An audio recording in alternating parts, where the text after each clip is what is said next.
안녕하세요. 반갑습니다. 세종사이버대학교 컴퓨터 AI공학과 김덕진 교수입니다. 컴퓨터 AI공학과 교수가 오늘 이렇게 복지 돌봄과 관련된 이야기를 하려니까 좀 새롭기도 하고 또 색다르기도 하고 그렇습니다. 좋은 기회 주셔서 오늘 이렇게 세미나 컨퍼런스에 같이 참여하게 됐는데요. 영광으로 생각합니다.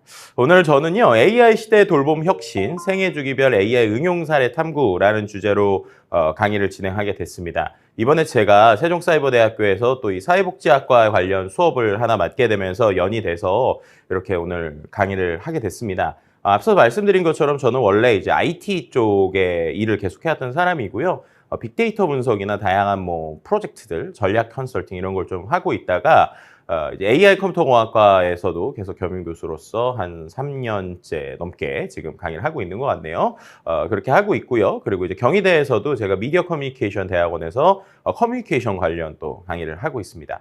최근에 AI의 변화를 보면 정말로 이게 뭔가 문과와 이과가 좀 같이 합쳐지는 것 같다 이런 생각이 들기도 하는데요. 저는 이제 그러다 보니까 이런 빅데이터나 SNS 데이터들을 활용해서 어떻게 하면 대중분들께 좀 쉽게 이 IT를 설명할 수 있을까 이런 일들을 해오고 있고요. 그래서 뭐 프로젝트 외에도 뭐 방송 활동이나 여러 가지 뭐 기고나 뭐 이런 것들도 하고 있습니다.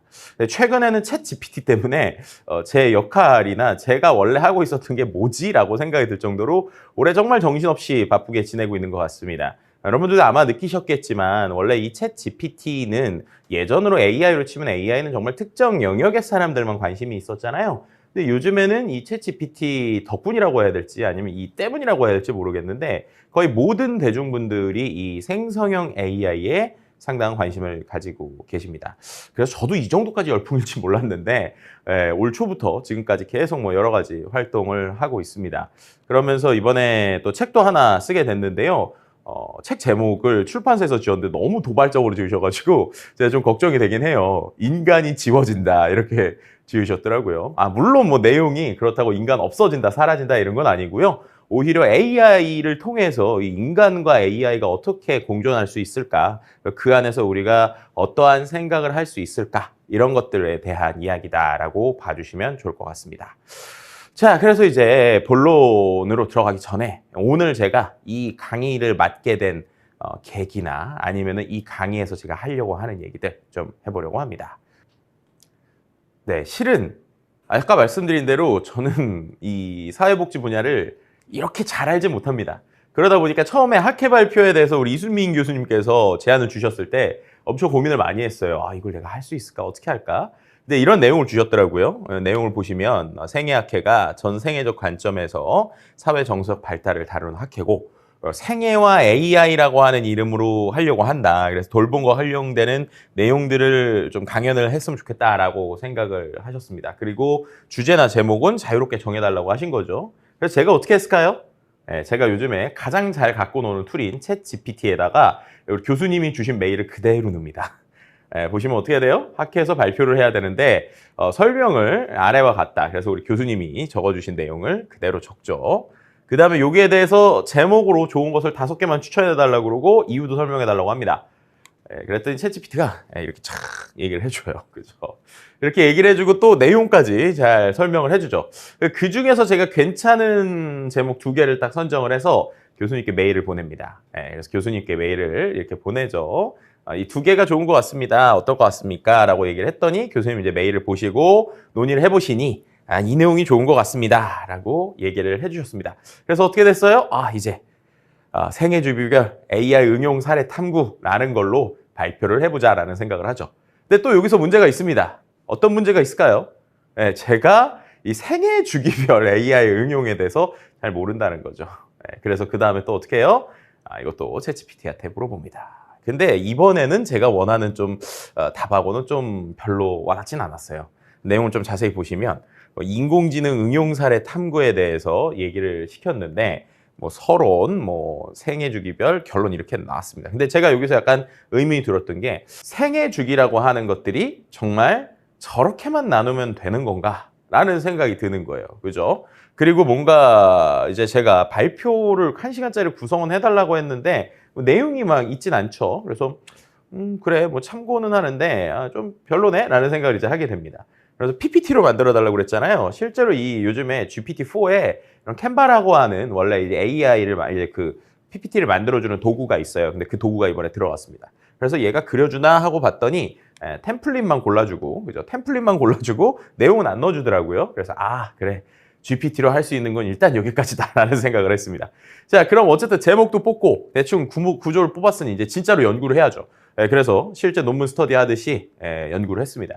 그랬더니 이제 생애 주기별이라고 하는 게 그냥 나온 키워드가 아닌 걸 이제 우리가 너무나도 여기 계신 분 잘 알고 계시듯이 저도 이제 이거에 대해서 연구를 했죠. 그랬더니 아, 생애 주기와 관련돼서 다양한 연구들이 있다는 것을 발견을 합니다. 그리고 나서 생애 주기별 융합형 보장정책 모델 개발이라고 하는 교육부에서 나온 자료를 제가 찾게 돼요. 그리고 그 자료에 봤더니 아, 이 생애 주기별이라고 하는 개념을 이런 식으로도 나누는구나. 뭐 물론 이외에도 다양한 학술적인 연구가 있겠죠. 근데 저는 이제 이 논문을 어떻게 보면 이게 어쨌든 교육부 기반이니까 요거를 가지고 좀 생각을 해봤습니다. 그래서 보면 영유아기, 학령기, 청년기, 중장년기, 노년기 이렇게 나누는구나. 그리고 이제 이거에 대해서 이렇게 구분을 하는구나라는 걸 이제 느끼게 되죠. 상당히 공학적인 접근이죠. 저는 이제 어쨌든 AI 컴퓨터 공학과니까. 그리고 이거에 대해서 이제 어쨌든 보시는 것처럼 기본적으로 사회정책 보장 영역과 생애 주기별 보장 내용에 대한 안을 이제 제안을 했었던 어떻게 보면 이 연구 과제였습니다. 연구 과제를 봤더니 그래 이거를 이런 식으로 나누면 좋겠구나라는 생각을 하게 된 거예요. 그래서 생애 주기와 관련돼서 이런 식으로의 그 발표를 하면 되겠다라는 생각을 했고요. 그래서 어떻게 했어요? 최종적으로는 이렇게 발표를 하면 되겠구나, 이렇게 강의를 하면 되겠구나라고 하는 프레임을 짜게 됐습니다. 이렇게 이제 저는 요즘에 연구도 AI와 같이 하고 있고요. 여러 가지에서 이런 응용을 할 수 있는 녀석들이 참 많구나. 하지만 분명히 한계는 있고 검증은 사람이 해야 되는구나라는 걸 느끼게 됐습니다. 여러분은 어떠신가요? 여기까지 들으셔도 이거 AI로 이런 거가 돼 뭐 이렇게 하실 수도 있고 저거는 아직은 좀 멀었네 뭐 이렇게 하실 수도 있을 것 같습니다. 근데 그럼에도 불구하고 이런 AI가 다양한 지금 응용 사례로서 우리의 삶에 활용되고 있다라는 이야기를 오늘 좀 드리고 싶었습니다. 자, 그래서 이제 인공지능의 발전과 변화에 대해서 좀 먼저 살펴보려고 합니다. 아무래도 이제 AI 컴퓨터공학과 교수니까 이 분야에 대해서 조금 쉽게 설명을 드리는 게 좋을 것 같다는 생각을 해서요. 앞으로 한 10분에서 한 20분 정도는 이 내용을 좀 설명을 드리려고 합니다. 자, 일단 이 인공지능에 대해서 여러분들이 생각을 하실 때 인공지능은 그냥 컴퓨터가 하는 것 이렇게 생각하실 수도 있고요. 아니면 또 인공지능은 뭔가를 다 하는 이런 거라고 생각하실 수도 있어요. 그래서 일단은 이 인공지능의 개념부터 좀 잡는 게 좋을 것 같다는 생각이 들었고요. 인공지능이라고 하는 영역들, 우리가 요즘 챗 GPT라고 하는 영역들까지 좀 하나의 장표로 좀 정리되어 있는 걸 좀 가져와 봤습니다. 자, 일단 가장 큰 범위로 한번 볼까요? 화면에 있는 내용을 좀 보시게 되면 자, 인공지능은 뭐라고 돼 있어요? 인간의 지능을 따라하며 그 능력들을 컴퓨터나 기계가 할 수 있도록 만든 기술 이렇게 써 있습니다. 저게 무슨 말인가요? 이제 인공지능이라는 말 자체는요. 최근에 나온 얘기가 아니에요. 정확하게 말하면 한 1950년도까지 이제 내려가게 됩니다. 그래서 우리가 알고 있는 제2차 세계대전 이럴 타이밍부터 인공지능이라고 하는 녀석을 가지고 독일군과 이제 어떤 미국의 연합군 여기에서 이제 암호를 푸는 이런 것들에서부터 이 인공지능이라는 말이 이제 나오게 돼요. 그래서 우리가 알고 있는 튜링 테스트 이런 얘기들도 그때부터 나오게 되는데 결국엔 인간의 지능을 따라하면서 그 능력을 컴퓨터나 기계가 할 수 있도록 만드는 모든 기술을 인공지능이라고 총칭을 합니다. 근데 인공지능이 갑자기 이렇게까지 우리에게 많은 관심을 받게 된 건 아무래도 우리가 알고 있는 2016년에 알파고 이슈가 있었을 때죠. 그 알파고 얘기 나왔을 때 아마 여러분들이 이 딥러닝이라고 하는 말 많이 들어보셨을 거예요. 그 위에 머신러닝이라고 하는 개념이 있죠. 이 머신러닝은 뭘까요? 말 그대로입니다. 머신이 러닝하는 거예요. 러닝머신 아니고요. 머신이 러닝한다 뭘까요? 이 기계가 그죠? 스스로 학습을 한다는 겁니다. 그럼 그전에는 뭐였을까요? 그전에는 기계가 학습을 하는 게 아니라 기계한테 학습된 결과를 주었다는 거예요. 이게 어떤 차이인지는 다음 페이지에서 좀 설명을 드리도록 하고요. 일단은 기계가 스스로 뭔가 규칙을 찾기 시작했다라고 하는 것이 머신러닝이다라고 생각을 하시면 돼요. 그래서 이런 것처럼 규칙을 별도로 우리가 주지 않아도 예를 들면 수학 공식 같은 걸 주지 않아도 스스로 데이터를 갖고 공식을 발견해내는 이런 거에 가깝다라고 생각하시면 머신러닝이라고 이해하시면 될 것 같고요. 세 번째, 딥러닝이라고 하는 녀석이 있지 않습니까? 딥러닝은 머신러닝의 방식을 좀 더 똑똑하게 하는데 똑똑하게 하기 위해서 여기서 또 이 인간의 뇌의 구조를 본답니다. 그래서 이 인공지능은요, 정말로 인공지능이라는 말이 틀리지 않을 정도로 이 뇌과학 영역, 그리고 또 생물의 영역, 이런 부분들까지 다 연결이 돼 있어요. 그래서 결국 뭐 한 거예요? 인간의 뇌처럼 컴퓨터를 디자인을 했다라고만 설명을 드릴 수 있을 것 같습니다. 그래가지고 인간의 뇌가 어떻게 돼 있어요? 이 안에 수많은 뉴런 세포와 수많은 어떤 세포들이 연결이 되어 있잖아요. 그런 형태로 컴퓨터의 데이터나 시스템을 구조화했다. 그랬더니 왜 그런진 모르겠는데, 여기서부터 중요합니다. 왜 그런진 모르겠는데, 마치 사람이 뭐예요? 우리가 갑자기 뭔가 글자를 봐요. 아이가 막 글자를 보다가 갑자기 뽀뽀 하다가 아빠 이렇게 얘기를 하잖아요. 근데 그게 왜 그런지 우리가 정확하게 알 수 없죠. 인공지능 마찬가지라고 보시면 돼요. 딥러닝이라고 하는 자체가 이게 왜 그런지 모르겠는데, 이게 뭔가 데이터를 많이 주고 계속 인프라를 학습을 시키고 이 구조를 사람의 뇌처럼 딱 디자인을 해서 넣어놨더니 이게 왜 그런지 모르겠는데 정답을 내놓는 거예요. 그래서 이게 맞는 답을 내놓는 거예요. 그럼 어떻게 돼요? 과정을 잘 모르겠는데 어쨌든 잘 나오니까 이걸 쓰는 겁니다. 그게 우리가 알고 있는 알파고라고 하는 녀석이 그렇게 해서 이세돌 구단을 이기기도 했죠. 바로 딥러닝이라는 게 그런 거라고 보시면 될 것 같고요. 그럼 요즘에 말하는 챗GPT 같은 생성형 AI는 그럼 거기서 뭐냐? 생성형 AI는 그렇게 학습을 한 걸로 끝나는 게 아니라 그렇게 한 걸 갖고 얘가 원래 사람이 해야 된다고 생각했었던 창작의 영역들까지 하게 됐다라고 하는 게 이제 생성형 AI의 특징이라고 보시면 될 것 같습니다. 그러니까 그 전에 머신러닝이나 딥러닝은요, 뭔가 데이터를 준 거를 스스로 구분하거나 나누는 수준이었다고 보면 얘는 그걸 보고 새로운 뭔가를 만들어내기 시작한다. 그래서 우리가 말을 하면 거기에서 대화도 되게 잘하고 뭐 이런 녀석들까지 생기게 되는 거죠. 그래서 우리가 이걸 보고 와, 얘는 뭐야? 얘는 사람만 할 수 있었던 거라고 생각한 거를 막 대화도 하고 그림도 그리고 영상도 만드네? 이게 뭐야? 라고 놀라고 있다라고 말씀드릴 수 있을 것 같습니다. 근데 냉정하게 말씀드리면요, 얘는 창작을 한 건 아니에요. 뭐냐? 그냥 사람이 지금까지 있었던 수많은 데이터에서 사람들이 만들어 놓은 데이터 있지 않습니까? 그 데이터를 얘가 빈칸 채우기를 하는 거다. 그래서 우리끼리 이제 그 AI 하시는 분들끼리 얘기하는 거는 얘는 통계적인 앵무새다라는 표현을 해요. 그러니까 뭔가 흉내는 잘 되는데 얘도 뭐예요? 그 흉내를 어떻게 냈는지에 대해서는 얘가 설명을 하지 못하니까 이거는 예술이라고 하기는 어렵다. 뭐 이런 논의들까지 일어나고 있다는 겁니다. 자, 그래서 일단은 인공지능, 머신러닝, 딥러닝, 생성형 AI에 대해서 잠깐 이제 설명을 드렸고요. 그럼 앞서서 머신러닝. 그러면 이 인공지능이 학습을 한다. 기계가 학습을 한다는 게 어떤 개념일까에 대해서 좀 설명을 드려야 될 것 같습니다. 자, AI가 학습하는 방식은 크게 세 가지로 나눌 수 있어요.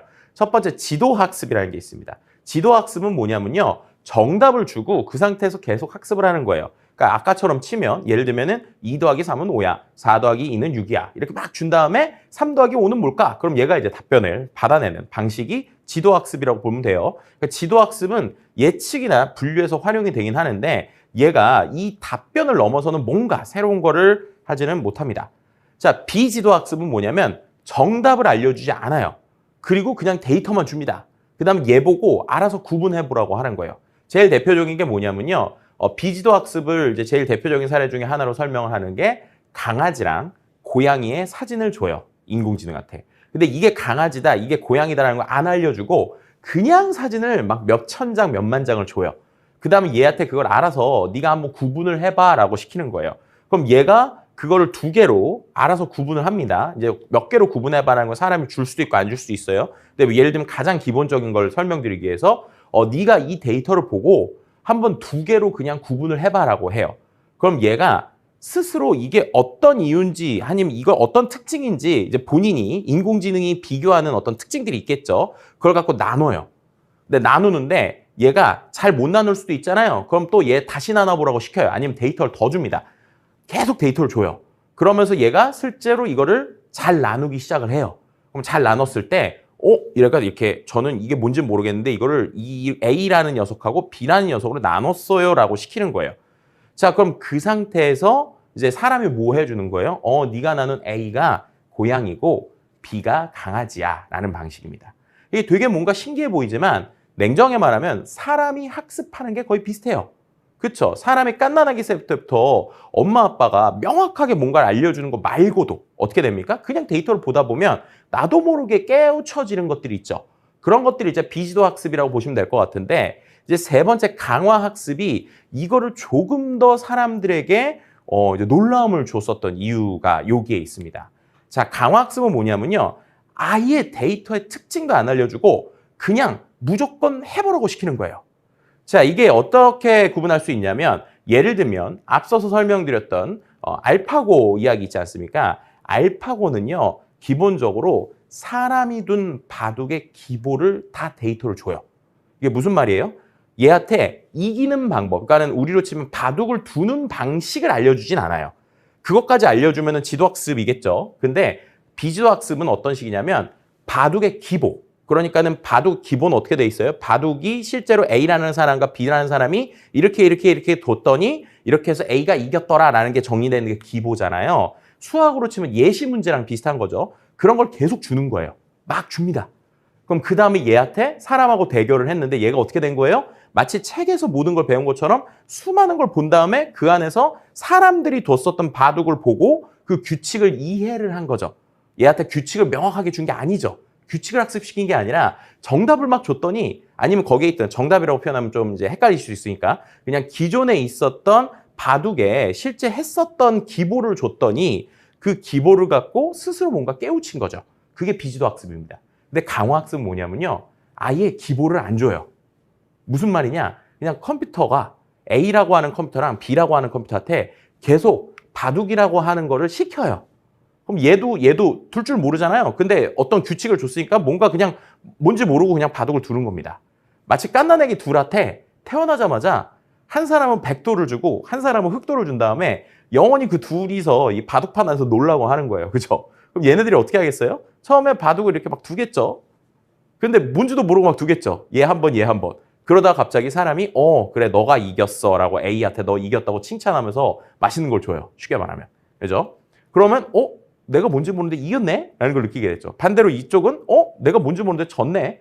나 이거 왜 안 주지? 라고 할 거잖아요. 그럼 그 다음에 어떻게 되는 거예요? 또 얘네들이 막 두게 되죠. 그렇게 막 계속 주다 보면 그렇게 인간으로 치면 인간이 그렇게 100년 내내 아무것도 안 하고 이것만 했다. 그러면 어느 정도의 그래도 바둑에 대해서 좀 익히게 되겠죠. 근데 사람은 그렇게 하더라도 사람은 물리적인 시간이라는 게 있잖아요. 근데 이 AI의 장점은 뭐예요? 얘는 컴퓨터에 부품을 더 막 붙이거나 그죠? 데이터를 엄청나게 빠르게 할 수 있게 컴퓨터 시스템을 높이거나 아니면은 기존에 안 했던 방식처럼 시간을 막 줄여줄 수 있는 이런 방식을 쓰면 이 물리적인 시간을 줄일 수 있다는 겁니다. 예를 들면은 실제로 사람들이 바둑을 한 판 두려면 몇 시간 걸리는 걸 이 컴퓨터의 성능을 엄청나게 좋게 해서 바둑 한 판 두는데 몇 초도 안 걸리게 하는 거예요. 그죠? 그럼 그렇게 했을 때 실제로 얘는 사람은 실제로 바둑 두려면 2시간 걸리는 걸 2시간에 최소 몇천 판, 몇만 판 게임을 할 수 있게 만들 수 있겠죠. 이게 바로 강화학습입니다. 그러니까 어떻게 되는 거예요? 이 강화학습을 잘하게 됐더니 기존에 우리가 알고 있었던 어떤 인공지능의 성능들이 엄청나게 좋아지게 되는 겁니다. 그래서 2016년도까지는 이 딥러닝에서 어떻게 하면 뇌의 구조랑 최대한 비슷하게 만들 수 있을까라고 하는 것들을 고민을 했다고 치면 2016년도부터는 강화학습이라는 방식이 나오고 나서부터는 그냥 얘네들끼리 반복을 빨리 시키고 얘네들한테 엄청나게 많은 데이터를 밀어넣어 주거나 얘네한테 엄청나게 많은 인프라를 밀어넣어 줄 수만 있다면 그렇다면 뭔가 기존과 다른 것들이 나오기 시작을 하네? 라는 걸 느낀 거예요. 그래서 강화학습의 사례 중에 하나인데 여러분들 이거 벽돌 깨기 게임 아시죠? 벽돌 깨기. 이 벽돌 깨기 게임을 처음에 하는데 얘가 처음에 뭔지 몰라요. 게임을 아예 못합니다. 그래서 처음에는 그냥 성적이 안 나오죠. 보시는 대로. 근데 얘가 막 하다 보니까 갑자기 여기 보시면 얘가 이 빈틈 찾게 되는 거 아시죠? 그럼 보통 이제 벽돌 깨기 게임 해보시면 알는데 여기 구멍이 뚫리면 어떻게 돼요? 그 다음부터 요 위에서 탁탁탁탁탁 치면서 갑자기 점수가 막 올라가죠. 얘가 갑자기 이거를 어느 순간에 깨달은 거예요. 그래서 이렇게 한번 하고 나서부터 그 다음부터는 어떻게 하는 줄 아세요? 일부러 이쪽으로만 공을 치게 해가지고 이쪽으로 탁탁탁탁탁 하면서 이게 계속 깨질 수 있도록 그죠? 이게 써졌으니까 탁탁탁탁 하면서 이걸 없애는 쪽으로만 계속 얘가 한다는 거예요. 이른바 이제 오락실에서 예전에 소시적이 좀 노신 분들은 오락실 아실 텐데 오락실에서 소위 짤짤이라고 표현한 게 있었습니다. 뭔가 컴퓨터가 이렇게만 하면 계속 지거나 아니면 이렇게만 하면 점수가 높아지는 일종의 요행 같은 방식이죠. 근데 그 방식을 스스로 깨달았다는 거예요.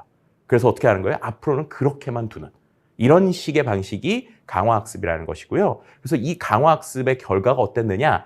앞서서 말씀드린 알파고 있잖아요. 알파고가 이세돌한테 한 번 지고 계속 이겼죠. 근데 그때 처음에 우리가 알파고 처음 봤을 때 이세돌 구단이 계속 이기겠지 했다가 거꾸로 지금 어떻게 됐어요? 거의 유일하게 이 인공지능을 이긴 인간이 이세돌이 됐죠. 근데 그 이세돌을 이긴 인공지능을 아까 말씀드렸던 강화학습의 방식으로 만들어진 이 알파고 제로라고 하는 녀석이 알파고 리라고 불리는 이세돌 구단이 이겼던 알파고랑 바둑을 두면요. 백전백승을 한다는 거예요. 놀랍죠. 근데 중요한 건 뭐다? 이런 알파고 이세돌을 이긴 알파고한테 항상 이기는 알파고 제로를 만드는데 시간이 딱 48시간밖에 안 걸린다는 거예요. 뭐예요? 인간의 기부도 필요 없고 그냥 인공지능 둘한테 계속 바둑 두라고 시켰더니 얘가 얼마나 지금 컴퓨터 성능이 좋은지 거기서의 실제 사람들의 시간은 48시간이지만 얘네는 거의 몇천 년의 시간을 보낸 거죠. 그래서 어떻게 된 거예요? 뭔가 득도를 하는 겁니다. 그렇게 해서 만들어진 게 알파고 제로라는 녀석이고요. 이게 이미 몇 년 전에, 그죠? 2017년에 이미 이 정도까지 인공지능이 도달했어요. 그래서 그다음부터 이제 알파고 같은 걸로 바둑 두지 않는 이유라고 보시면 될 것 같습니다. 자, 이런 것처럼 언어 모델 역시도 상당히 많이 진화를 했고요. 그래서 마찬가지로 예전엔 지도 학습이었던 게 비지도 학습으로 되고 여기다가 또 이 언어와 관련된 사람들의 말과 관련된 엄청나게 많은 데이터, 그다음에 거기에서 엄청나게 좋은 인프라 이런 것들을 계속 주다 보니까 얘 역시도 어떻게 된 거예요? 갑자기 어느 순간 여기서 보시는 것처럼 그래프가 뿅 하고 바뀌죠. 이게 뭐냐면 이거는 아주 똑똑하게, 그러니까 여기에서 있었던 기존 방식은 뭐냐면 얘는 사전으로 뭐든지 단어를 명확하게 알려준 거예요. 예를 들면 애플은 사과야, 뭐 예를 들면은 워터멜론은 예를 들면은 갑자기 생각이 안 나네. 그죠? 워터멜론은 수박이야. 이런 식의 여러 가지 단어를 주고 말하는 벽을 명확하게 문법을 알려주는 방식이고 얘는 그런 거 없이 그냥 책만 열심히 읽는 거예요. 쉽게 말하면. 그냥 책을 열심히 읽었는데 어느 순간 되니까 얘가 어떻게 된 거예요? 그냥 아무 문법도 모르는 애가 정말 말을 더 잘하게 바뀌어버린 겁니다. 그렇게 되니까 이제 많은 사람들이 놀란 거예요. 임계치가 넘었다라고 생각을 하는 겁니다. 이렇게 되면은 우리가 뭔가 얘를 엄청나게 좋은 알고리즘이나 엄청나게 좋은 테크닉보다 오히려 그냥 자료만 왕창 주면 되겠구나. 그리고 얘한테 엄청나게 좋은 컴퓨터로 인프라를 주면 되겠구나 라는 생각을 하게 된 게 GPT-3예요.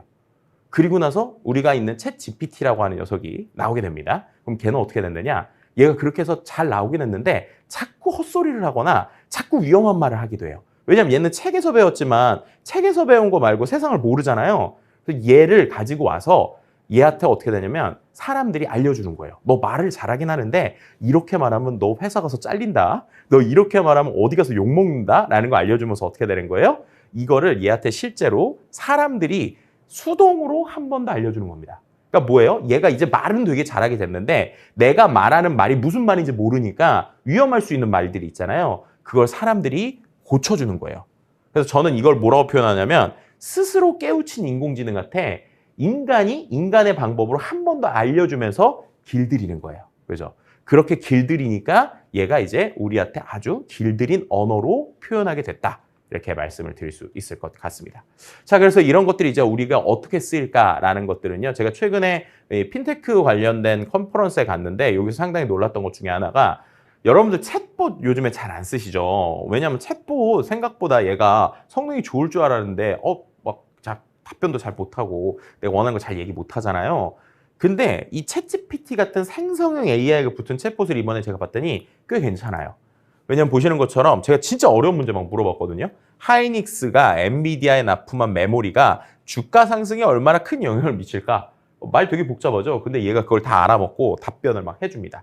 그죠? 근데 안타깝게도 얘한테 그래서 사야 돼 말아야 돼 이랬더니 저는 그건 답변 안 해줍니다 이렇게 얘기를 하더라고요. 그래서 주식을 사진 않았고요. 자, 그 다음에 이제 이런 건 뭐예요? 우리가 있는 은행 앱인데 은행 앱에 이제 가상인간이 들어가요. 그럼 여기다가 어떻게 하는 거냐면 그냥 마이크 켜가지고 송금해줘라고 시켜요. 그럼 누구에게 송금을 할까요? 그러면은 부장에게 송금해줘. 그럼 부장에게 송금이 됩니다. 예, 이게 이미 기술적으로는 다 완성이 됐어요. 근데 이제 이거는 이제 금융법 이슈 때문에 아직 내부적으로만 테스트하고 있다고 해요. 근데 이 정도 되면 뭐예요? 더 이상 우리가 인터넷 뱅킹 할 때 복잡하다 이런 거 필요 없죠? 앱 하나 켜가지고, 그죠? 여기에서 송금해줘. 아니면 너 누구 해줘. 이렇게 얘기하면 되는 거죠. 반대로 얘기하면 뭐예요? 이게 좋기도 하지만 반대로 얘기하면 그렇게 한 방에 송금이 되면 우리 어르신들이 혹시라도 보이스피싱이나 여러 가지 문제가 생겼을 때 그냥 돈은 더 쉽게 나갈 수 있는 거죠.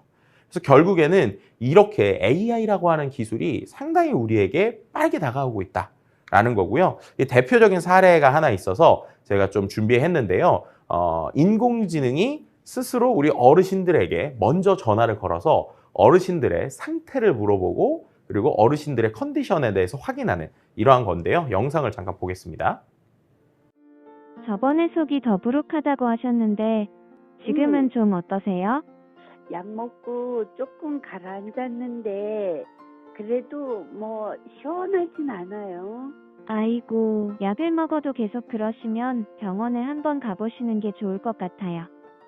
아무래도 한 번 더 갔다 와야 될 것 같아요. 네, 얼른 나으시길 바랄게요. 네, 감사합니다.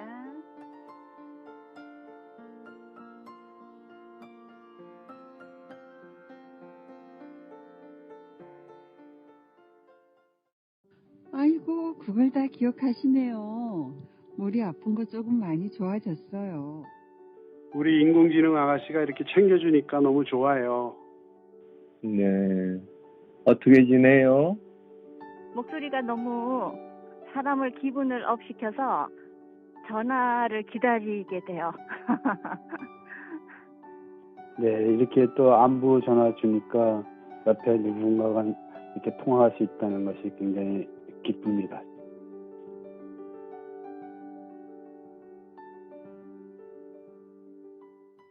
네, 지금 보신 것처럼 어떠세요? 와, 우리 어르신분들께서 상당히 AI에게 만족을 하죠. 근데 저기서 되게 재미있는 현상이 몇 가지가 발생합니다. 첫 번째는 이 목소리 자세히 들어보시면 저게 AI인지 사람인지 우리 어르신들 목소리도 되게 AI스러워지지 않으세요? 아이고 막 이랬더니 저도 힘들어요 이렇게 얘기하잖아요. 그리고 두 번째, 이게 AI라는 걸 모든 그 통화하신 분이 알고 있거든요. 근데 통화를 다 반말로 안 하고 존댓말로 하죠. 저는 이거 되게 두 가지가 흥미로운 포인트라고 봐요. 실제 뇌과학에서도 우리가 교사들과 학생의 관계를 보면 실제 교사의 수업을 들었던 친구들이 집에 갔을 때까지 이 뇌파가 교사와 싱크가 된다라고 하는 이러한 연구 결과들이 최근에 나오고 있습니다. 그러니까 결국 저는 이것도 어떻게 보냐면 이 AI와 대화를 계속하면서 우리 어르신들도 AI와 자연스럽게 싱크가 되지 않나라는 생각이 들어요. 그래서 이제 보시는 것처럼 실제로 15,000명 이상이 제공을 받았는데 90% 이상의 만족도와 95%의 재통화 의사를 주는 거죠. 왜요? 얘가 나를 기억하기 때문이에요. 전화를 했더니 약 잘 드시고 계세요? 어제 얘기했던 이런 것들이 되잖아요. 오늘 컨디션 안 좋다고 그러면 어떻게 돼요? 바로 병원에서 연결이 되는 이러한 서비스다라고 보시면 좋을 것 같습니다. 자, 그래서 지금까지 이 AI라고 하는 녀석이 지금 우리에게 어떻게 다가오고 있는지에 대해서 이야기를 해봤는데요. 그럼 이제 생애 주기별로 이 AI가 어떻게 적용되고 있는지를 빠르게, 이건 사례 중심이니까 조금 빠르게 살펴보도록 하겠습니다.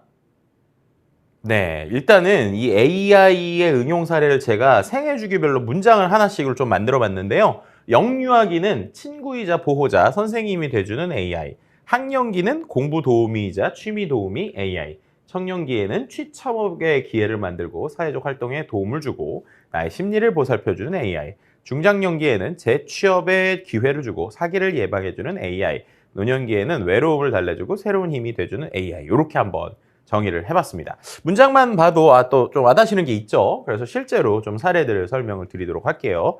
일단은 영유아기입니다.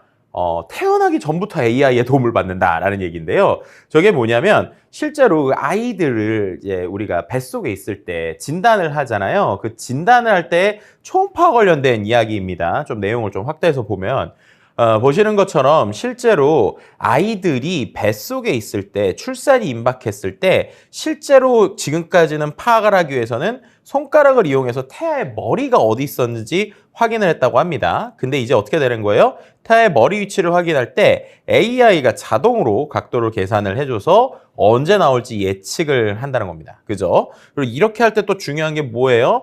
태아의 팔, 다리 길이도 이제 AI를 통해서 자동으로 측정할 수 있다는 것이죠. 즉 뭡니까? 이 AI 딥러닝이라고 하는 녀석이 실제로 의사들의 조수를 지금 자처하고 있다라는 것이고요. 이렇게 되니까 어떻게 되는 거예요? 실제로 이 데이터가 쌓일수록, 예를 들면은 지금 같은 경우에도 아이들의 데이터들이 계속 쌓여서 2,000장일 때랑 5,000장일 때 실제로 정확도가 더욱더 올라가고 있는 것을 보시게 되죠. 그래서 이런 형태로 아이가 태어나기 전부터 이미 AI의 도움으로 건강 상태를 확인하고 있고요. 자, 그 다음에 이제 출산을 했어요. 출산을 했으면 이제 카시트를 타고 가야겠죠. 그럴 때 어떻게 되는 거예요? 이 카시트 자체에도 어린이의 안전과 웰빙을 보호해 주는데도 AI가 활용이 되고 있다는 겁니다. 부적절한 센서, 안전벨트 사용, 또 차량 내부의 비정상적인 온도에 대해서 경고를 주는 이러한 스마트 시스템들이 이미 존재하고요. 미국의 사례이긴 한데 보시는 것처럼 아이가 오래 앉아 있거나 카시트 주변 온도가 올라가게 되면 푸시를 주는 거죠, 스마트폰에. 그래서 우리 어른들, 엄마 아빠들이 그냥 그러고 있으면 안 돼요. 아이에게 좀 잘 관리해 주세요 라고 보여주는 이러한 시스템이라고 보시면 될 것 같습니다. 자, 그렇게 해서 이제 아이가 잘 자라서 이제 유치원에 가요, 아니면 어린이집에 가요. 어린이집에 갔을 때 이제 만나게 되는 게 AI 장난감입니다. 자, AI 장난감을 갖고요, 영유아 발달이나 교류를 모색하게 되는데 일반적인 어린아이들뿐만 아니라 장애아이에 대해서도 이런 것들을 활용한다는 겁니다. 실제로 내용을 보시게 되면 이 장난감, 여기 보시는 이 로봇이 여러 곳에서 좀 활용이 되는데 알파 미니라고 하는 녀석이고요. 이게 처음에 보시면은 이렇게 활용이 되기 시작해요. 2022년에 처음으로 활용이 됐는데 부분을 보시면은 여기에서 이제 서울시가 얘를 가지고 장애 아이들을 이제 체크를 하는 겁니다. 근데 어떻게 돼요? 얘가 눈동자가 변해요. 여기 있는 대로 눈동자가 변해서 눈동자의 색깔이 변하면서 아이들과 정서적으로 교감을 하기도 합니다. 근데 그렇게 한 다음에 이제 또 이런 것들을 보는 거예요. 로봇을 줬을 때 일반 아이와 장애 아동들의 차이가 있더라. 이런 것들을 이 로봇 데이터를 활용을 해서 수집을 하면서 수립해야 된다. 라고 하는 이야기들이 나오게 되는 거죠. 그럼 반대로 얘기하면 이 로봇을 활용을 하면 이 앞에 있는 사람들에 대한 데이터를 수집할 수도 있다라고 우리가 이해할 수 있는 것이죠. 뭐 이런 것들이 좀 사업이 잘 됐는지 올해 요즘 것도 계속 찾아보니까 보시는 것처럼 서울뿐만 아니라 경기도에서도 어린이집 뭐 240곳에서 이런 로봇을 가지고 활용하는 이러한 사례들도 나오기 시작을 합니다. 그다음 또 이것도 상당히 흥미로운 사례인데요. AI가 친구이자 선생님이라는 거예요. 아마 이거 보신 분들 있을지 모르겠는데 인공지능 스피커는 많이 보셨죠? 인공지능 스피커한테 얘기하면 얘가 막 이야기도 하고 막 동화도 읽어주고 하잖아요. 근데 네이버에서 2020년 정도에 또 만든 상품이 하나 있습니다. 뭐냐면 클로바 램프라고 하는 거예요. 보시면 요렇게 생긴 거죠. 램프인데 이 램프가 어떤 방식으로 움직이냐? 이 램프에다가 책을 이렇게 대요. 그럼 책을 댔을 때 이 램프 안에 카메라가 있습니다. 그래서 그 카메라가 이 책의 내용을 읽어요. 그 다음에 어떻게 돼요? 이 엄마가 읽어주는 것처럼 이 책의 내용을 실제로 목소리를 내주는 겁니다. 근데 단순히 목소리를 내주는 게 아니라 예를 들면 영어 책이면 우리가 여기 보시는 것처럼 또 파파고라고 하는 번역기가 있죠. 그게 또 여기 탑재가 돼 있어서 영어 책을 한글로 번역해서 읽어주거나 혹은 영어 책을 영어 원어민이 읽어주는 것처럼 목소리를 바꾸기도 합니다. 그렇게 되니까 어떻게 돼요? 책 하나만 있으면 자연스럽게 아이들이 교육을 여러 가지로 인터랙티브하게 할 수 있죠. 더 재밌는 거는 여기 보시면 손가락을 이렇게 대잖아요. 이 손가락을 대면 얘가 이 램프에서의 카메라가 이 부분을 인지를 해요. 그래서 거기부터 읽어줍니다. 거기부터. 그러니까 어떻게 되는 거예요? 정말로 아이들이 이거 정말 우리가 사람하고 하는 것 같구나 라는 느낌을 느끼게 되죠. 그뿐만 아니라 보시는 것처럼 독서 노트도 있습니다. 그래서 독서 습관도 관리하고요. 그 다음에 단순히 얘가 모든 책을 단순히 읽어주는 게 아니라 이 회사와 제휴되어 있는 교육책들은 또 비치게 되면 효과음이 나온다든지 이렇게 되면서 친구들에게 즐거움을 높일 수 있는 형태로 변화하고 있다라고 보시면 될 것 같습니다. 자, 교육뿐만 아니라요. 이제 또 이 AI를 활용해서 맞춤형 급식 관리 시스템에 도입되기도 합니다. 자, 이건 어떤 얘기냐면요. 우리가 보통 급식을 먹을 때 식판이 있잖아요. 그 식판에서 잔반을 남기게 있지 않습니까? 그거를 버리기 전에 요 보시면 여기부터 좀 작게 있긴 한데 요 밑에 보시면 실제로 아이들이 밥 먹기 전 혹은 밥 먹고 나서 오른쪽에 보면은 저렇게 카메라가 있는 기계에다가 저걸 대요. 그럼 대게 되면 어떻게 되느냐? 일단은 저기에 있는 이 음식의 이미지를 활용을 해서 이 음식의 칼로리 그리고 이 음식이 지금 어느 정도의 영양 상태를 가지고 있는지가 바로 체크됩니다. 이러한 스타트업들이 있어요. 우리나라에 있는 스타트업이고요. 그래서 어떻게 되는 거예요? 아이들이 실제로 지금 먹는 음식에 대한 정확한 영양소를 체크를 할 수 있다는 거예요. 그러니까 우리가 뭔가 기본적으로 오는 쪽지에서는 얘가 얼마큼 먹는지를 모르잖아요. 그래서 이게 또 장점이 하나 있고 두 번째는 뭐 버리는 잔반 있지 않습니까? 그 버리는 잔반도 한번 확인하게 돼요. 그랬더니 이제 상당히 흥미로운 게 이 회사가 원래 이런 걸 했던 게 교육 쪽이라기보다는 환경 보호에 대한 포인트를 잡고 만드는 회사거든요.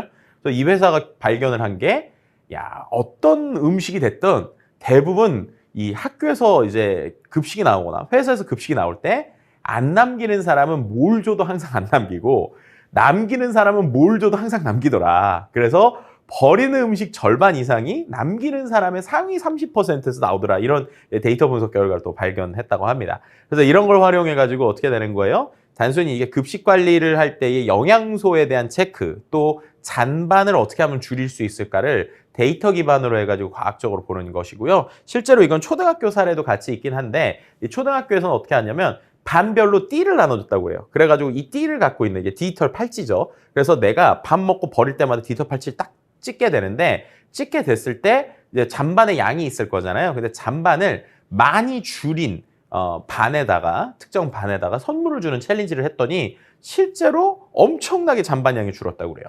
그래서 이런 식으로 아주 즐겁게 AI와 함께 뭔가를 할 수도 있다라고 볼 수 있는 것이죠. 네, 그리고 이제 아이들의 안전한 학교 교통과 관련돼서도 이런 것들이 당연히 도움이 줄 수 있겠죠. 이 학교에 있는 유치원에 있는 스쿨버스 이런 데다가도 RFID를 붙이는 형태로도 볼 수 있고요. 등하교 알림 서비스라고 하는 것들도 요즘 만들어지고 있습니다.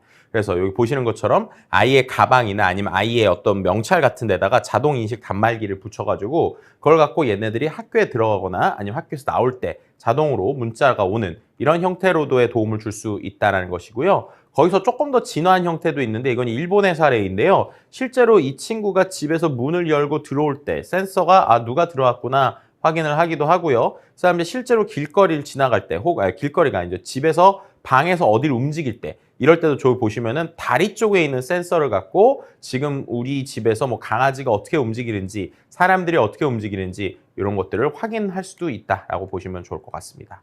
자, 이제 학령기인데요. 공부를 도와주고 취미를 도와주는 AI입니다. 앞서서 아이들에게도 로봇이 있지만 조금 더 똑똑한 로봇이에요. 저거는 영어 회화에 대한 것들, 실력을 측정하는 알고리즘들이 들어있어가지고 영어 대화의 난이도를 AI가 스스로 조정할 수 있는 로봇이라고 보시면 될 것 같습니다. 그 외에도 이제 아이들이 요즘에 코딩 교육 많이 하잖아요. 그 코딩 교육을 조금 더 쉽고 재미있게 할 수 있는 이런 패키지 형태, 이런 것들도 좀 나오고 있고요. 그 외에 이제 각종 에듀테크 앱들이 상당히 많이 있습니다. 저희 아들이 지금 이제 초등학교 1학년인데 거의 스마트 패드에서 거의 공부의 한 40% 이상은 이 패드로 하거든요. 그만큼이나 이 패드를 많이 쓰게 되는데 이것도 재미있게 아주 즐겁게 많이 도움을 줘가지고 뭐 호두 잉글리시 같은 경우에는 이미 얘가 영어 교육 프로그램인데 여기 나오는 캐릭터들에게 엄청난 팬덤이 생길 정도로 이렇게 사람들이 많이 활용을 하고 있습니다. 웅지는 같은 경우에는요, 이 챗 GPT를 교육용 메타버스 앱에 합치기도 했어요. 그래서 어떤 식이냐, 뭔가 문제를 풀 때 이 친구가 실제로 푸는 난이도도 AI가 스스로 조절을 해주고요. 그 다음에 이 친구가 가상현실에서 뭔가 게임과 같은 메타버스에서 교육을 하는데 그 교육을 할 때 상대방으로 있는 가상의 캐릭터가 말하는 것들이 챗 GPT를 활용해서 아주 자연스럽게 대화를 하기도 합니다. 뭐 예를 들면은 미국에서 온 교환학생이라고 하는 하나의 설정을 갖고 있는 캐릭터랑 대화를 하면 이 친구는 영어로만 얘기를 하는 거예요. 근데 영어로 얘기하는데 나의 영어 실력에 맞게, 아이의 영어 실력에 맞게 얘가 대화를 해주는 이러한 실력을 보여준다라고 볼 수 있을 것 같습니다. 자, 이렇게 해가지고 성장을 해서 이제 청년기가 됐어요.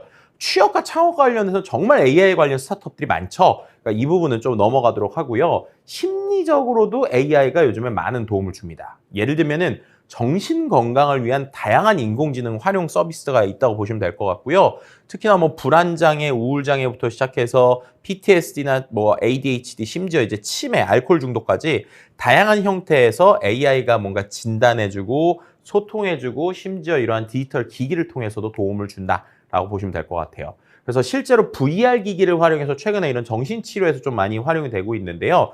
예를 들면 이 VR 기기를 써가지고 이 쓴 상태에서 내 주변에 실제 사람이 없는데 정말 내가 현실에서 뭔가 사람이 있을 때와의 대화를 연습하는 이러한 걸 통해서 트라우마 치료하는 것도 있고요. 또 그 외에 이렇게 가상현실 기술로 어떤 고소공포증을 치료하는 것들도 있는 거예요. 이게 땅 바닥에 아무것도 없는데 이 VR기를 끼면 마치 내가 뭐라고 해야 될까요? 어떤 빌딩 위에 서 있는 것처럼 이렇게 느끼게 되거든요. 그럼 그 안에서 계속 걱정 없어. 그냥 선대로 가면 돼. 라는 거를 연습을 시키는 거예요. 떨어지지 않는다. 라는 걸 보여주는 거죠. 자, 그래서 이런 식으로 뇌 질환 환자가 또 회복할 때에 개선을 위한 이런 VR 게임들도 존재한다라고 말씀드릴 수 있을 것 같습니다. 여성분들, 특히나 이제 여성 청년들 같은 경우에 안전에 대한 또 불안감이 있잖아요. 그래서 이러한 것들을 도와주는 모바일 어플리케이션들도 있고요. 안심 귀가 서비스도 있는데 이 귀가 서비스에서 실제로 특정 지역이 어디가 위험하다라고 하는 거를 이 데이터를 기반으로 해가지고 분석을 하기도 해요. 그래서 어떠한 데들부터 안심귀가 서비스를 해줄 거냐라는 의사결정도 이러한 인공지능과 빅데이터를 통해서 활용하고 있다라고 말씀드릴 수 있을 것 같습니다. 또 혹시나 다쳤을 때, 조금 물리적으로 다쳤을 때 도와주는 재활치료 로봇 같은 경우에도 AI가 상당히 도움을 많이 주고 있는데요. 최근에 개발되고 있는 로봇의 재활치료 장비 같은 경우에는 조금 더 객관화되고 표준화된 방법을 통해 가지고 장시간 반복적인 훈련을 할 때 기능 회복을 최대화할 수 있게 도와주는 녀석들도 존재한다라고 말씀드릴 수 있을 것 같습니다. 자, 이렇게 해서 이제 중장년기로 넘어갑니다. 중장년기 상당히 제가 또 흥미로운 통계를 하나 봤는데 AI에 가장 관심 많은 세대가 우리나라에서 설문해 봤더니 60대라고 그래요. 실제로 이게 보시는 것처럼 2021년도에 인공지능 이용 인식조사를 결과한 거거든요. 근데 실제 거기에서 보면 국민 3,500명 중에 가장 AI에 관심 많은 세대가 60대로 나왔습니다. 상당히 흥미롭죠. 그리고 이 기술을 얼마나 신뢰하느냐라는 것에서도 오히려 30, 40대보다 여기 보면 포인트가 재밌는데 이 기술을 신뢰한다라고 한 사람들이 제일 많은 게 60대고 그 다음이 10대라는 거예요. 그러니까 오히려 중간에 20, 30대 같은 경우에는 이 데이터나 여러 가지 문제에 대해서 생각을 한다고 치면 60대는 오히려 이러한 기술이 우리를 여러 가지로 물리적으로 도와줄 것이다 라고 느낀다는 거고 10대들은 이게 재미있고 익숙한 거죠. 그래서 이러한 변화들이 있다는 겁니다. 자, 그래서 실제로 재취업의 기회를 AI가 주기도 해요. 시니어계의 삼성이라고 불리는 회사가 있습니다. 에버영 코리아라고 하는 회사인데 55세 이상만 들어갈 수 있고요. AI와 관련돼서 데이터를 만드는 디지털 레이블링 작업을 주로 하는 회사입니다. 오히려 이렇게 꼼꼼하게 작업을 해야 되는 것들은 어르신들이 더 잘하신다고 그래요. 그래서 이런 식으로 재취업의 기회를 또 AI가 주고 있죠. 그 다음에 우리의 몸이 이제 지쳐서 피지컬적으로 도와주는 것들이 이 AI가 또 잘하거든요. 예를 들면은 보행보조 로봇 같은 것들이 있습니다. 여기 보시게 되면 어떻게 돼 있어요? 실제로 보행보조라는 게 막 큰 무게가 아니라 바지 안쪽에 저렇게 착용을 해가지고 여러 가지로 힘을 좀 도와주는 이러한 형태들도 AI 기술과 로봇 기술의 도움으로 이렇게 할 수 있는 것이고요. 그리고 이제 실제로 이제 현장에 조금씩 보이기 시작하는 건데 이게 만들어지기는 한 2019년, 18년도부터 이제 계속적으로 만들어지고 있어요. 허리에 차는 웨어러블 로봇입니다. 왜냐하면 우리가 박스 같은 거 계속 나르면 너무 힘들잖아요. 근데 요즘 어떻게 돼요? 계속 이 노동 인구가 고령화되고 있죠. 그래서 그 부분에서 이 AI 로봇이 도와주는 거예요. 실제로 체험을 해본 기자들의 이야기를 좀 들어보면 효과가 있다고 합니다. 근데 처음에 적응하는데 좀 시간이 걸린대요. 근데 적응하고 나면 확실히 허리 아픈 것들 이런 것들이 기계 자체가 도와주면서 일을 하는데도 아주 효과적이다라고 볼 수 있습니다. 자, 그래서 또 이제 중장년기에서 또 좀 중요한 것 중에 하나가 제가 사기를 예방해준다라고 표현을 했잖아요. 보이스피싱 아주 큰 사기 이슈가 되고 있죠. 행안부에서 최근에 보이스피싱 음성 분석 모델을 개발했습니다. 이게 뭐냐면 실제로 이 보이스피싱 사기치는 이 음성을 녹음해서 다 분석을 해보니까 이게 계속적으로 반복적으로 하는 그룹이 있다는 것을 발견했다는 거예요. 그래서 5,513명분의 데이터를 분석을 했더니 저렇게 대규모의 그룹들이 발견이 됐다는 겁니다. 그럼 그 다음부터 어떻게 되는 거예요? 저런 사람의 목소리를 마치 우리가 음파를 분석하듯이 이 사람의 DNA나 데이터로 만들어 놓는 거예요. 그럼 그 다음에는 어떻게 되겠어요? 이걸 갖고 뭔가 의심적인 전화가 왔을 때 향후에는 이게 통신사랑 제휴를 해서 자동으로 저 사람의 목소리는 위험하다라고 하는 것들을 그 다음으로 분석할 수 있는 단계로 가겠죠. 결국에는 AI가 사기에 대해서 예방도 해준다라고도 말씀드릴 수 있을 것 같습니다. 자, 이제 노년기로 왔습니다. 노년기는요, 외로움을 달래주고 새로운 힘이 돼주기도 하는 게 AI라고 보시면 될 것 같은데요. 앞서서 클로버 케어콜 소개는 드렸으니까 좀 넘어가도록 하고요. 이렇게 이것도 챗GPT 같은 음성형 GPT 기술이 좀 도움을 줬다라고 말씀드릴 수 있을 것 같습니다. 자, 일본이 이런 거 많이 하겠죠. 고령화 추세에 맞춰서 노인 돌봄 서비스를 AI 기반의 특정 공통된 앱의 형태로 만든 건데요. 간호 기록 같은 것들을 다 암호화한 형태로 만들고 전국에 있는 요양 데이터를 표준화한 사례라고 보시면 될 것 같습니다. 그래서 여기 있는 것처럼 어떤 실제로 치료받는 사람들의 지금의 컨디션이나 상태 같은 것들이 계속적으로 데이터베이스화돼서 보여주고 또 관리하는 사람들도 이걸 통해서 모니터링할 수 있는 표준 서비스를 만들었다라고 말씀을 드릴 수 있을 것 같아요. 당연히 종이가 없고 최적화돼 있으니까 많은 표준화에 대해서의 도움들이 있다라고 말씀드릴 수 있습니다. 자, 그 다음에 사회보장금 수령을 위해서도요, AI 챗봇이 또 노력을 하고 있는데, 유럽에서 좀 활용되고 있는 사례라고 말씀드릴 수 있을 것 같고요. 연금이나 여러 가지 질문들이 있을 거잖아요. 그런 것에서 아까 말씀드린 대로 챗 GPT처럼 좀 더 얘가 답변을 잘해준다 라고 하면은 다양한 답변을 받을 수 있겠죠. 심지어 여기 같은 경우에는 보시는 것처럼 원래 여기가 어디요? 노르웨이잖아요. 근데 노르웨이인데도 이 챗 GPT 같은 걸 활용을 하다 보니까 노르웨이어 외에도 영어로도 가능해진 겁니다. 그러니까 우리나라에도 이런 것들이 도입되면은 다국어 지원 가능하다라고 볼 수 있는 것이죠. 특히나 이런 것들이 코로나 기간에 사람들에게 상담을 제대로 못할 때 이러한 비대면 서비스를 통해서 자동으로 많이 처리했다고 합니다. 또 이제 사회복지수당을 부정수급하는 데서도 최소화하는 데도 이게 활용이 되고 있는데요. 네덜란드에서 활용하고 있는 방식이고요. 실제로 부정수급에 대한 위험 모델을 만든 거예요. 그래서 이걸 갖고 인공지능이 뭔가 지금 이 사람이 이렇게 수령을 하려고 하는데 좀 기존에 있던 방식과 다르게 좀 비정상적인 패턴이다 라고 하면 이거에 대해서 위험 여부를 감지하는 거예요. 그럼 위험 여부를 감지했을 때 실제로 이 돈을 지급해주는 기관에서 이 사람에 대해서 한 번 더 데이터를 정확하게 보는 거죠. 그래서 이걸 갖고 네덜란드에서 실제로 국가 혜택이나 이런 데서 이제 좀 어떻게 보면 부당하게 받았었던 것들을 회수하는 이런 사례들도 생기기 시작했습니다. 자, 그 다음에 로봇 같은 경우에는요, 아까 노년, 이제 우리가 아이들 사례 봤잖아요. 근데 아이들뿐만 아니라 또 외로움을 느끼는 우리 어르신들 같은 경우에 이런 소셜 로봇이 상당히 도움을 줄 수 있죠. 그래서 이런 소셜 로봇들이 실제로 도움을 주는 것들도 있고요. 또 로봇의 형태가 아닌 인형의 형태들도 있어요. 그래서 인형의 형태를 갖고 돌봄을 해주는 이런 사례들도 상당히 있다는 겁니다. 자, 그 다음에 이제 노년기의 마지막인데 결국 이런 걸 충분히 할 수 있는 것 중에 핵심 중에 하나가 모니터링이죠. 뭔가 어르신들이 계속적으로 혼자 계시는 경우가 최근에 많이 있잖아요. 그런 부분에 있어서 돌봄에 대한 모니터링을 집안에 있는 다양한 센서, 그 다음에 AI 기술을 활용해서 하는 부분이 있습니다. 근데 이 부분 같은 경우에는 이미 몇 년 동안 계속 연구되고 있는 부분이긴 해요. 근데 기계 자체가 고장나거나 여러 가지 문제가 생기는 경우들이 있단 말이에요. 그러다 보니까 이제 이런 것들이 사물 인터넷 기능을 통해서 계속 센서가 늘어납니다. 예를 들면 용인시 같은 경우에 보시는 것처럼 실제 어르신에게 웨어러블 밴드를 채우고 그 다음에 그 외에도 또 약통이나 밥을 먹을 때 또 용변기나 현관문 저런 데다가 다 태그를 붙여요. 그래가지고 실제로 움직일 때마다 이분이 어디로 움직이고 있는지를 확인하는 거죠. 근데 이거는 거의 이제 치매 어르신이기 때문에 아무래도 조금 더 관리를 해야 되는 부분이지만 자칫 잘못하면 이거 바로 개인정보나 인간의 어떤 존엄에 대한 이슈와 바로 연결될 수 있겠구나라는 거 바로 느끼실 수 있죠.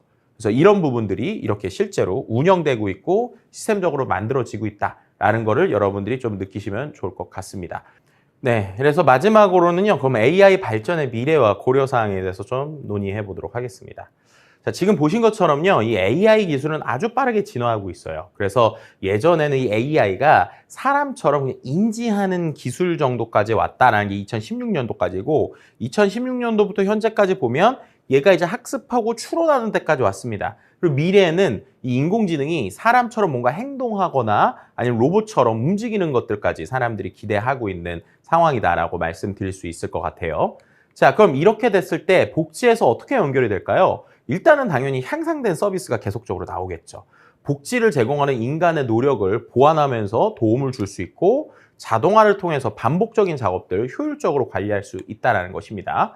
접근성 및 포용성도 향상되고 있죠. 보시는 것처럼 처음에는 어색해했었던 AI 기술들을 어르신들도 그렇고 아이들도 그렇고 잘 포용하고 있는 것들 우리가 보게 됩니다.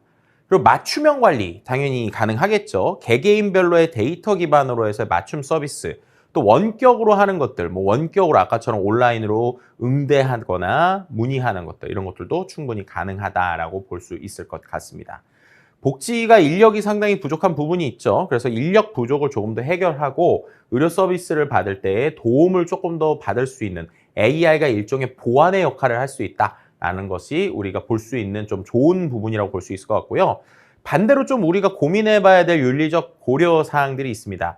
앞서서 어느 정도의 도움을 줄 수 있다고는 하지만 이게 조금 너무 커버려서 어떤 선을 넘어갔다라고 하면은 아예 이거 직업을 대체할 수도 있는 것이 아니냐라고 하는 생각을 하게 되는 것이죠. 두 번째, 기술의 격차입니다. 이것도 상당히 큽니다. 예를 들면은 지금 챗GPT만 하더라도 AI를 가지고 저는 막 이렇게 연구도 쓰고 여러 가지도 쓰는데 그렇지 않은 사람들과의 차이들이 있죠. 그리고 이런 것들이 단순히 뭔가 특정 뭐 예를 들면 학업의 영역이거나 연구의 영역이라면 상관이 없는데 지금 AI가 모든 곳에 이렇게 범용으로 퍼지게 되거든요. 그렇다면 이것을 기술을 아는 사람과 모르는 사람과 그리고 또 이런 것들을 잘 활용하는 사람과 그렇지 않은 사람의 차이는 커질 수밖에 없다. 그래서 이런 부분에 있어서의 우려, 그러니까 뭐 예를 들면 정부에서 뭔가 제대로 된 시스템적인 교육을 하지 않는 이상 분명히 이건 격차가 생길 수밖에 없다라고 하는 좀 고민이 있죠. 이 두 번째가 가장 많은 사람들이 고민하는 건데요. 바로 데이터 프라이버시와 보안에 대한 문제입니다.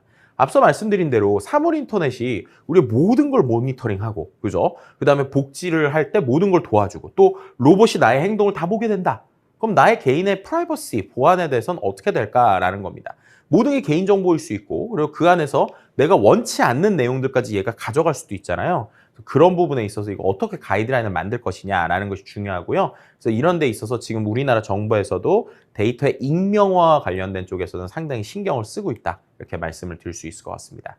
자, 그 다음으로 생각할 게 자율성과 의사결정인데요. AI가 스스로 뭔가를 계속 할 수 있게 되니까 더 이상 사람의 어떠한 승인을 받지 않고 뭔가를 할 수 있는 것이 아니냐. 근데 그럴 때 문제가 생기면 누가 책임질 것인가 라는 것이 있는 거죠. 예를 들면 자율주행차도 비슷한 이유입니다. 자율주행차가 기술적으로는 지금 이미 가능해요. 근데 중요한 건 그걸 우리가 풀어놓지 않죠. 왜 풀어놓지 않아요? 만약에 사고 나면 누가 책임질 것인가.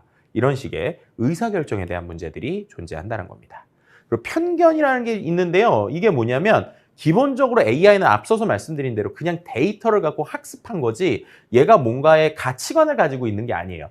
하지만 그 데이터에는 항상 누군가의 생각이기 때문에 어느 정도의 편견성이 존재합니다.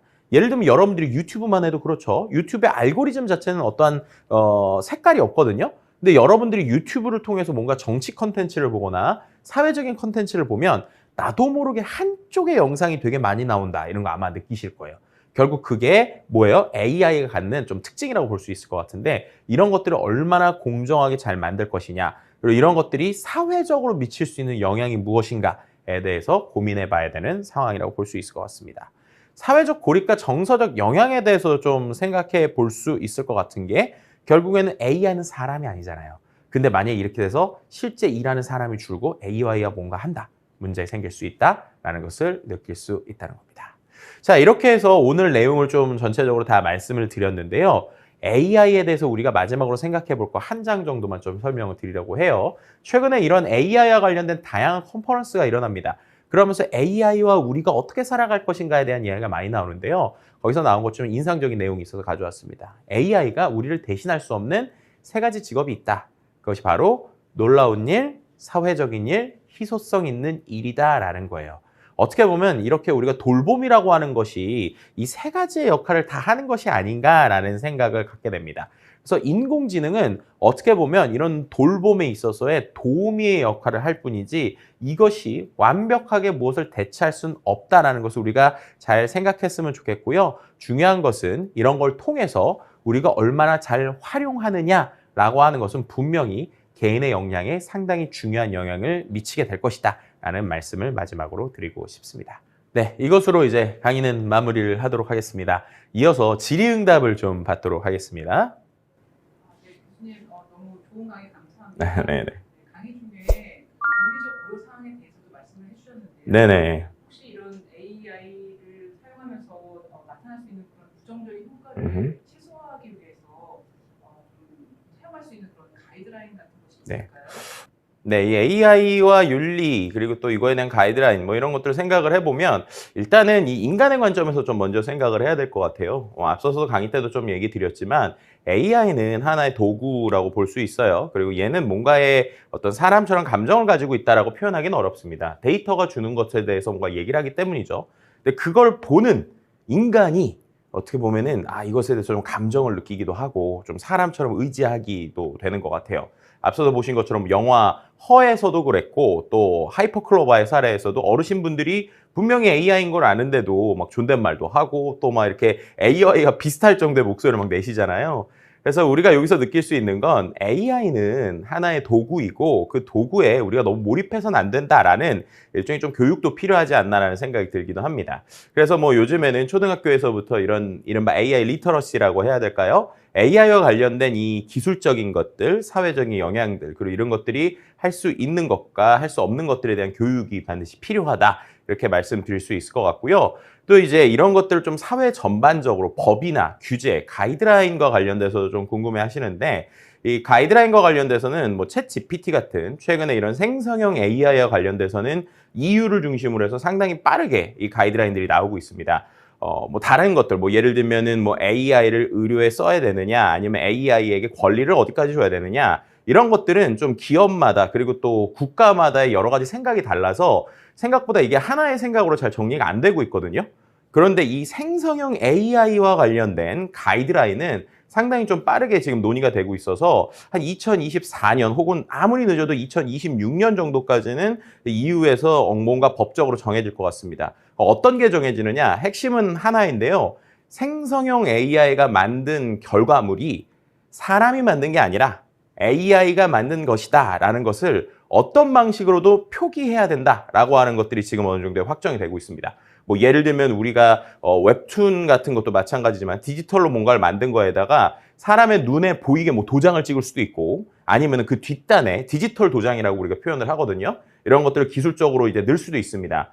실제로 생성형 AI가 하는 회사들이 이런 것들 지금 기술적으로 만들고 있어서 이처럼 AI가 하는 것들에 대해서 이게 사람이 하는 것이다, AI가 하는 것이다라는 명확한 구분에서부터가 우리가 이런 여러 가지 것들에 대해서의 시작이라고 볼 수 있을 것 같고요. 이렇게 사람과 AI의 역할이 구분되고 또 거기에서 공존하는 이러한 방식들이 생겨나면 그 안에서 이런 복지나 돌봄에서의 AI에서의 좀 문제들도 거기서부터 조금씩 풀어나가야 되지 않을까? 뭐 이렇게 생각해 볼 수 있을 것 같습니다. 네, 혹시 더 질문이 있으실까요? 네. 없으시면 그럼 이걸로 오늘 강의 마무리하도록 하겠습니다. 끝까지 경청해 주셔서 감사드립니다.